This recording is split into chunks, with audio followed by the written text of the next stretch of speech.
اقصی کے دروازوں پر لڑنے والے غزہ کے ان مجاہدوں کو ہم سیلوٹ کرتے ہیں، سلام پیش کرتے ہیں کہ پوری دنیا نے ان کا ساتھ چھوڑ دیا اور کفر اسرائیل کے ساتھ آ کے کھڑا ہو گیا۔ اپنے سرکاری جہاز میں بیٹھ کے بھی برطانیہ کا وزیر اعظم پہنچ سکتا تھا اسرائیل میں، لیکن اس نے ترجیح دی جنگی جہاز میں بیٹھ کر کے وہاں پہنچنے کی، اور اس نے عملاً بتایا بھی اور کہا بھی کہ میں اس لیے جنگی جہاز میں جا رہا ہوں اسرائیل تاکہ ان کو میں بتا سکوں کہ ہم ہر طرح سے تمہارے ساتھ ہیں۔ لیکن 56-57 اسلامی ملکوں میں کوئی ایک بھی نہیں گیا جو غزہ کے یتیموں کے سر پہ ہاتھ رکھ سکے کہ ہم بھی تمہارے ساتھ ہیں۔ لیکن غزہ کے مجاہدوں، تمہیں سلام ہو، تمہیں آمنہ کا لال دیکھ رہا ہے۔ سنو میرے حضور نے ارشاد فرمایا، والذی، ارشاد فرمایا حضور نے کہ قرب قیامت میں جب دجال آئے گا، ابھی تو دجال کا ظہور ہونے والا ہے، دجالی قوتوں کا ظہور ہے، لیکن فرمایا قرب قیامت میں جب دجال آئے گا تو میرے غلام اس کے مقابلے میں نکلی گئے، حق کے راستے پہ اپنا سب کچھ کٹوانے کے لیے۔ سنو، صحاح کی روایت ہے، انی لعارف اسماءہم، میں اپنے ان غلاموں کو نام بنام جانتا، واسماء آبائہم، ان غلاموں کے ماں باپ کے ناموں کو بھی جانتا۔ کہانی ختم نہیں ہوئی، وَأَلْوَانَ خُيُولِهِمْ، جن سواریوں پر چڑھ کے جہاد کریں گے میں محمد ان سواریوں کے رنگوں کو بھی جانتا۔ کون سا غلام، کس کا بیٹا کس رنگ کی سواری پہ بیٹھ کے جہاد کرے گا، حضور فرمایا میں پہچانتا ہوں۔ غزہ والو تمہیں مبارک ہو، تجھے آمنہ کے لال پہچان رہے۔ زمانہ تمہیں چھوڑ دے، میں پرواہ نہیں ہونی چاہیے، اس لیے کہ آمنہ کے لال تمہیں پہچانتے بھی ہیں، تمہیں جانتے بھی ہیں، اور جن سواریوں پہ تم جہاد کر رہے ہو ان سواریوں کے رنگوں کو بھی پہچان، اور یہ جہاد کبھی ختم نہیں ہوگا۔ اللہ کے محبوب علیہ السلام نے فرمایا حضرت عیسیٰ آئے گے قرب قیامت میں، اور یہ ختم نبوت کی بھی دلیل ہے کہ وہ اپنی شریعت لے کر نہیں آئیں گے، حضور کی شریعت کے مطابق فتویٰ دیں۔ مسجد اموی کے شرقی مینار سے نیچے اتریں گے، آسمان سے نیچے اتریں گے تو فرشتوں کے کندھوں پہ ہاتھ رکھا ہوگا، تازہ وضو کے آثار ان کے بدن سے ہویدا ہوں گے، اور قطرے ٹپک رہے ہوں گے پانی کے زلفوں سے۔ فجر کی نماز کا وقت ہوگا، لوگ صفے باندھ کے انتظار میں ہوں گے، اقامت کہی جا چکے ہوں۔ حضرت عیسیٰ کہا جائے گا کہ آپ مصلی پہ آ جائیں، لیکن وہ حضرت امام مہدی سے کہیں گے آپ مصلی پہ آئیں، پیچھے نماز پڑھیں گے امام مہدی کے۔ میرے اور آپ کے آقا و مولا نے کہا کروڑوں سلام ان پہ، فرمایا کہ وہ وقت کیسا ہوگا جب عیسیٰ ابن مریم آئیں گے لیکن امام تم سے ہوگا۔ تو حضرت امام مہدی کے پیچھے نماز پڑھیں گے، پھر حضور کے دین کے لیے میدان عمل میں نکلے گی۔ اس وقت امت 3 گروہوں میں بٹ چکی ہوگی۔ احادیث آخر الزماں پڑھیے، ایک گروہ کٹ چکا ہوگا، شہید ہو چکا ہوگا، ایک گروہ فرار کا رستہ اختیار کر لے گا، منطق تراش لے گا، فلسفے بھگا رہا ہوگا۔ اتنی بڑی طاقت کے ساتھ لڑنا ہمارے پاس کا روگ نہیں، اتنی اسلحے، اتنے آلات حرب و ضرب، اتنی جدید ٹیکنالوجی ہمارے بس کا روگ نہیں مقابلہ کرنا، لہذا عافیت قدے میں بیٹھ جائیں گے۔ یہ دوسرا گروہ۔ تیسرا گروہ میرے حضور نے ارشاد فرمایا کہ وہ اقصی کے دروازوں پر حق کے لیے لڑ رہا ہو، حضرت امام مہدی ان کے پاس آئیں گے، ہمارے بنگلوں میں نہیں آئیں گے، ہمارے فارم ہاؤسوں میں نہیں آئیں گے، ہماری مارکیٹوں میں نہیں آئیں گے، امام مہدی ان کے پاس آئیں گے، ان کو آ کے کہیں گے بتاؤ کیا کرنا ہے۔ حضرت عیسیٰ ان کے پاس آئیں گے اور کہیں گے بتاؤ کیا کرنا ہے۔ یا تو میں بد دعا کرتا ہوں اور یہ سارے جو ہیں وہ آغوش موت میں چلے جائیں گے، اور تمہیں فتح ہو جاتی، اور یا پھر ہم ان کے ساتھ لڑتے ہیں، اللہ ہمیں فتح دے گا۔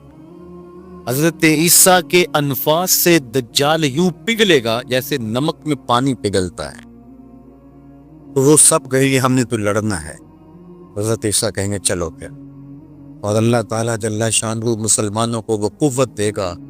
اور آج جو دلیر بنے ہوئے ہیں، کیونکہ 57 اسلامی ملکوں کے حکمران بھیگی ہوئی بلیاں، اس لیے وہ شیر بنے، اور آج وہ مسلم خواتین پر شراب پھینک رہے۔ چند اسرائیلی نوجوان اکٹھے ہوتے ہیں اور کہتے ہیں فلاں علاقے میں چلو، غزہ کے فلاں علاقے کی عورتیں بڑی خوبصورت ہیں۔ یہ امت کا، یہ آج کا درد، لیکن ہمارے سینے میں ٹھنڈ بڑھتی ہے حضور کے ان فرامین کو پڑھ کے کہ یہ کسی پتھر کے پیچھے چھپ کے پناہ لینا چاہیں گے تو مخبر صادق آمنہ کے لال نے فرمایا وہ پتھر آواز دے کے مسلم مجاہد کو کہے گا ادھر آ، یہ ظالم میرے پیچھے چھپا ہوا ہے۔ پوری درخت بھی ان کو پناہ نہیں دے گا سوائے الغرقت نامی ایک درخت کے، جس کے بارے میں وہ جھاڑی ہے حضور فرمایا شجرۃ الیہود، یہ یہودیوں کا درخت ہے، یہ صرف پناہ دے گا، اس کے علاوہ کوئی ان کو پناہ بھی نہیں دے گا۔ اور سنو تمہیں ٹھنڈ پڑنی چاہیے، ہمارا اندر سلگ رہا ہے اس وقت امت کے حالات کو دیکھ کے، لیکن خزاں کے بعد کا موسم بہار ہوتا ہے، انشاءاللہ وہ وقت آنے والا ہے، اور یہ حضور کا فرمان اور صحیح حدیث ہے۔ اللہ کے محبوب نے ارشاد فرمایا پتھر اور گارے سے اور اینٹ اور جو ہے وہ مٹی سے بنا ہوا کوئی گھر، اون اور چمڑے کا بنا ہوا کوئی خیمہ پھر ایسا نہیں رہے گا جہاں کلمۃ الاسلام داخل نہیں ہوگا۔ گویا شرق سے غرب تک، شمال سے جنوب تک، کائنات کی ایک ایک چھت پہ جھنڈا میرے حضور کے نام کا جھول رہا ہو۔ اللہ کا وعدہ ہو والذی ارسل رسولہ بالہدی ودین الحق لیظہرہ علی الدین کلہ، اللہ نے وعدہ کیا کہ دین اسلام کو میں غالب کر کے رہوں گا، رسول کو بھیجا اس لیے، اور وہ زمانہ، وہ وقت دیکھے گا 40 سال تک خلافت علی منہاج النبوہ قائم رہے گی، تاکہ بکری گھاٹ کے اوپر پانی پی رہی ہوگی تو شیر آئے گا تو ایک کونے میں پانی پی کے چلا جائے گا، اس کو ہمت نہیں ہوگی کہ بکری کو آنکھ اٹھا کے دیکھے کہ مسلمانوں کا خلیفہ بیٹھا ہوا ہے۔ 40 سال تک یہ امن قائم رہے گا، پوری دنیا کے اوپر جھنڈے میرے حضور کے جھولتے رہے، اور یہ وقت آنا ہے۔ میں نے اور آپ نے اپنی نسلوں کو بتا کے جانا ہے دجال کے بارے میں۔ صحابہ دجال کے بارے میں اپنی نسلوں کو یوں سکھاتے تھے جیسے قرآن کی آیتیں سکھائی جاتی۔ صحابہ کہتے ہیں حضور نے ہمیں دجال کے بارے بتایا، اور تھوڑے فاصلے پر کھجور کا ایک جھنڈ تھا، اور حضور بیان کر رہے تھے، اور اس طرح حضور نے کہا کہ بس وہ بہت جلد آنے والا ہے، تو ہمیں لگا کہ اس جھنڈ کے پیچھے ہوگا کہیں، ابھی نکل کے آ جائے۔ اس قدر صحابہ کو بتایا کہ بہت جلد دجال ظہور پذیر ہونے والا ہے، اور آج تو دجالی فتنے پوری طرح سے محو نفوذ ہیں، اور گلی گلی دجال اپنی تمام تر توانائی کے ساتھ مسلمانوں کو جو ہے وہ کیپچر کر رہا ہے۔ میں کہتا ہوں اگر ہم نے اپنی نسل کو نہ بتایا تو آنے والی نسل ہماری دجال کے قبضے میں ہوگی، اگر اس کے ساتھ نفرت پیدا نہ کی، کیونکہ وہ بھرپور پیکج بھی دے گا، زندہ بھی کرے گا، مارے گا۔ آج بھی لوگ کہتے ہیں جناب جو ہے وہ ہم نے اپنی معیشت کے تو بچانی ہے، ہمارے ایوان بالا کے اندر قرارداد پیش کی کہ ہمیں بھی ڈالر چاہیے، تو وہ پیکج بھی دے گا اور دوسری جانب خوف بھی دے گا، اور بہت سارے لوگ دجال کے ساتھ کھڑے ہو جائیں، لیکن جن کے سینے میں ایمان کا چراغاں ہوگا وہ ٹکڑے ٹکڑے بھی کر دے گا، پھر بھی کلمہ حق نہیں چھوڑے۔